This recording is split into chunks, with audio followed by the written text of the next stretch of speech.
Maternity wards turned into military hospitals, women's clinics filled with wounded soldiers, civilian beds, civilian medicine, civilian doctors, all quietly handed to the war. Russia is running out of room for its own dead and dying. In Ukraine, Kyiv has done something it hasn't done in 3 years of war. For the first time, it is on the attack more than Moscow.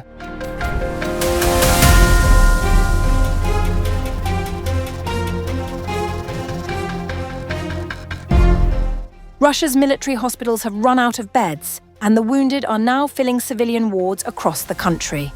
Investigations published on May 19th by independent outlet Novaya Gazeta Europe revealed that Russia's defense ministry has been quietly absorbing civilian medical infrastructure to cope with mounting battlefield casualties.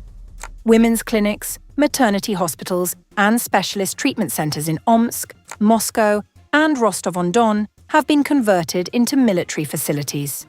In Saint Petersburg, wounded troops are now being treated in ordinary public hospitals alongside civilians. At the Mariinsky Hospital alone, more than 2,000 operations were reportedly carried out on military patients over the past year. Even that has not been enough. According to the reports, wounded servicemen are now being placed in general wards because dedicated military beds are exhausted. A former nurse from the Zhanelidze Research Institute of Emergency Medicine in St. Petersburg said the scale of casualties is being deliberately concealed. They don't really talk about the SVO guys because there are so many of them, and no one wants to announce that there are so damn many that military hospitals can't fit them. The nurse also described worsening conditions inside civilian hospitals, saying military patients were consuming almost all antibiotics and medical supplies needed for ordinary treatment. She added that alcohol deliveries, overcrowded wards, and discipline problems had become routine. Meanwhile, for the first time since the full-scale war began, Ukraine said that its forces carried out more frontline assault operations in a single day than Russia. Ukrainian Commander-in-Chief Oleksandr Syrsky described it as a significant shift in battlefield dynamics, even as he warned that Russia is massing forces for possible new offensives. According to Syrsky, Russian combat activity has recently declined while Ukrainian counterattacks have intensified across parts of the front. But he cautioned that Moscow still retains major offensive capabilities, particularly around Pokrovsk in eastern Ukraine. The enemy's losses are many times greater. The total losses on the front are 3.5 times greater. The number of those killed, depending on the day, reaches 7 or 9 times. The Washington-based Center for Strategic and International Studies estimates Russia's total casualties since 2022 may have reached nearly 1.2 million, including roughly 325,000 killed. Russia has reportedly concentrated around 99,000 troops near Pokrovsk, the largest Russian troop group currently deployed on any section of the front line. Syrsky said Ukrainian forces are attempting to reduce that concentration through continuous strikes and defensive operations.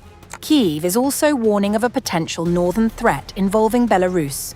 Syrsky claimed the Russian General Staff is actively studying scenarios for offensive operations from Belarusian territory, which could reopen a northern axis of the war and stretch Ukraine's defenses further. At the same time, multiple Ukrainian and independent reports suggest the scale of Russian battlefield losses is placing enormous pressure on Moscow's military infrastructure. This week, Communist Party State Duma deputy Renat Suleimanov publicly called for the swiftest possible end to what the Kremlin still officially calls its special military operation. The overcrowded hospitals may explain why.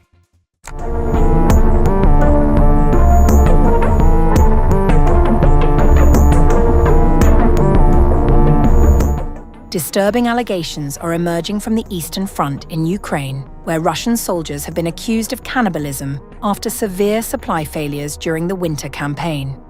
According to Ukrainian military intelligence, intercepted telegram communications and battlefield images allegedly show at least 5 cases in which Russian infantrymen were said to have eaten dead comrades.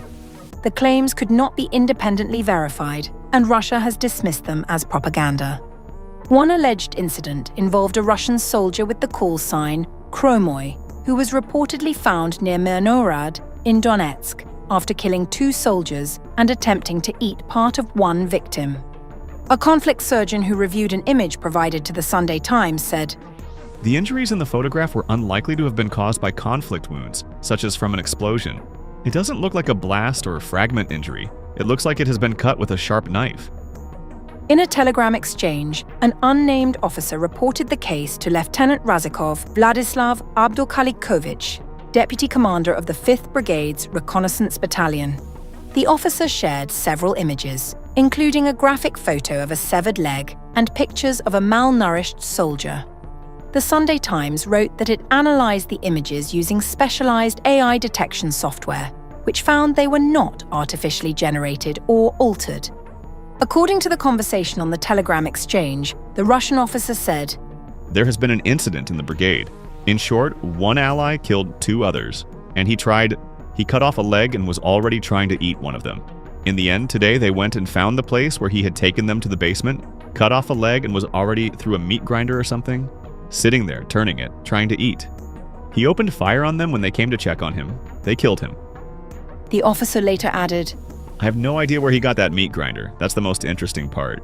The commander replied, Are they not being fed or what? I don't understand. the officer then warned. Ours will also soon start eating each other. All the guys are skinny. Everyone is on starvation rations. 2 other Telegram conversations included discussion of separate cases of cannibalism. In one conversation, recovered on April 3rd last year, a soldier with the call sign MOST from the 54th Motorized Rifle Regiment complained to his commanding officer about having to share a dugout with a specific soldier while based near Bakhmut in Donetsk. If he were a human being, he could stay here as long as he liked, but he ate a corpse, human meat. I am a Muslim. I don't want someone like that coming into my shelter. On October 8, 2025, the unit commander of the 1437th Motorized Rifle Regiment accused one of his subordinates of cannibalism while stationed in Udachne, near Pokrovsk. If you had said something, I would have given you a direction on where to go, where to get meat.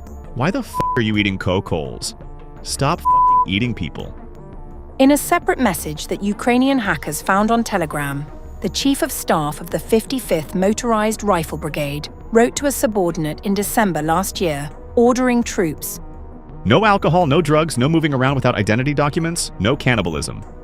Last year, the Ukrainian military published an expletive-laden phone call in which one soldier accused his comrade with call sign Braylok of killing and eating another soldier with the call sign Foma. Braylok whacked him and then ate him for 2 weeks. Russia's embassy in London rejected the allegations.